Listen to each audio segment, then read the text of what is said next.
New videos every day.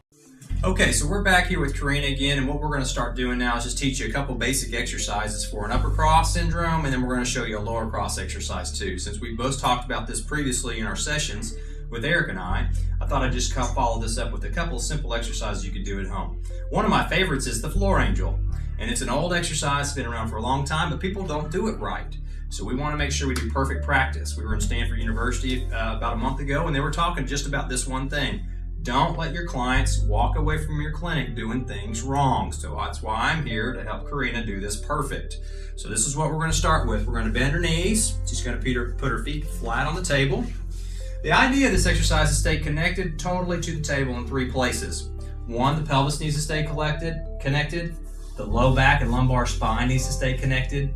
And also the back of the occiput, the greater occipital protuberance, which is the bony part of the back of your head here, needs to stay flat on the table. So she'll actually be a little bit in a chin tuck, which we know in an upper cross syndrome, the head and the eyes usually cock back to level themselves when we're head forward posture.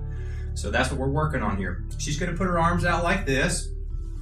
So she's an external rotation at the arms, which is difficult for a lot of people because they don't have mobility in the thoracic spine to do this without the rib cage moving. A lot of times we see this, the rib cage move with the arms, and that's what we do not want. We want separate movement of the arms and the rib cage. That's good mobility in the T-spine. So what I'm going to have her do, and I'm going to be the cuer, and you're not going to have a cuer at home, but that's okay. You can imagine what it would be like to stay flat against this table. And as she slides her arms up and down the table, she's going to be pressing them into the floor or into the table.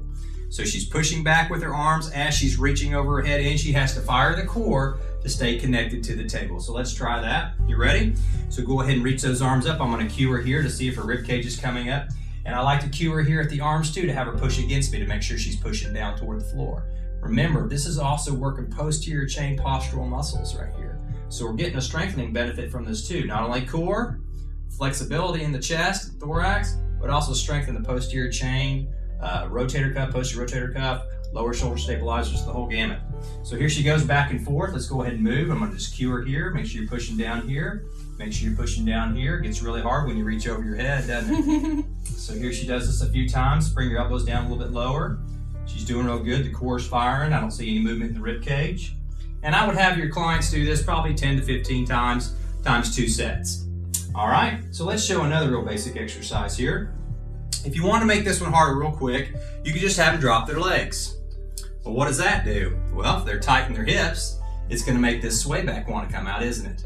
The iliopsoas and psoas is going to pull this lumbar lordosis in, but this is even harder now for her to stay connected. So that's a progression. So you can start with the knees bent, legs straight, and then you can even go to a wall, which is even harder because now I'm in gravity.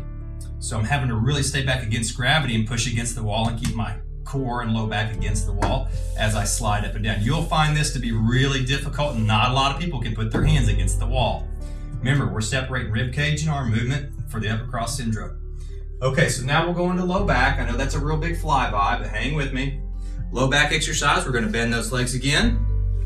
I love this exercise because it's working all posterior chain muscles. Act like you're going to do a push-up, so you got your hands up towards the ceiling like you're going to do a push-up. And we're just going to do a real simple butt lift, but what we do that's special about this is as we come into extension, we tuck the tail and we press the elbows into the table, okay? So we're firing all the back muscles again, posterior chain, erectors, glutes, hamstrings, and we're getting a stretch in the hips in the front. Can you see how that would work? So here we go. Let's go ahead and have you lift your butt up real high, come up off the table. Now right here is the critical point where she's got to tuck the tail, squeeze your cheeks, push into the table. She's pushing into that table really hard. She's going to hold that for about 5 seconds. 4, 3. I like to cue here to see if she's firing those glutes and down to the table and relax. Good. Let's do it again. She's going to come up. She's going to press. Keep the knees apart. In Pilates, a lot of times they'll put a ball in here and you can squeeze a ball. That's really good. I like that one too, or you can put a band around the knees and pull out, pull apart.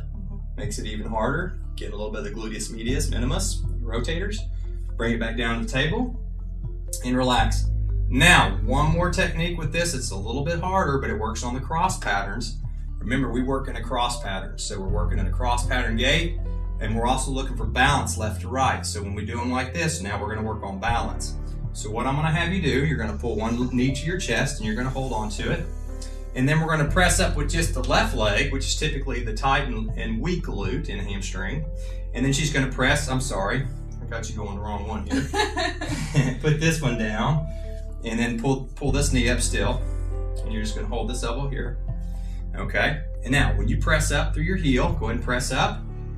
You're going to push down with the right arm into the table. So that's a cross pattern. So we're working right to left, and she's directing her energy through the right elbow and the left butt cheek right here. Bring that back down. She's having a hard time getting into extension right there, so we know we got some weakness. Remember, that's a progression, so we don't have to go there at first. Try to get the basics first, then move into the hard stuff. Let's try the other leg just for camera reasons.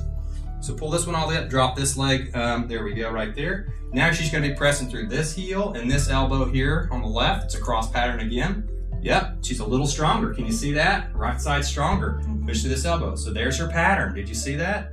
So she's weak, right to left. Stronger, left to right. That's a typical right motor dominant pattern.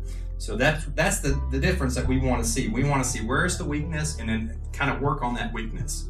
So I would tell her to go home and do these on the weak side, 2 sets of 15, and then on the good side, maybe 1 set of 15. Okay, just to kind of balance her body out. All right, so those are 2 real easy upper cross and lower cross exercises that you can do anywhere. So, all right, I hope you learned a little bit from those 2 techniques, and hopefully later maybe we'll show you a couple more. All right, thanks for joining us.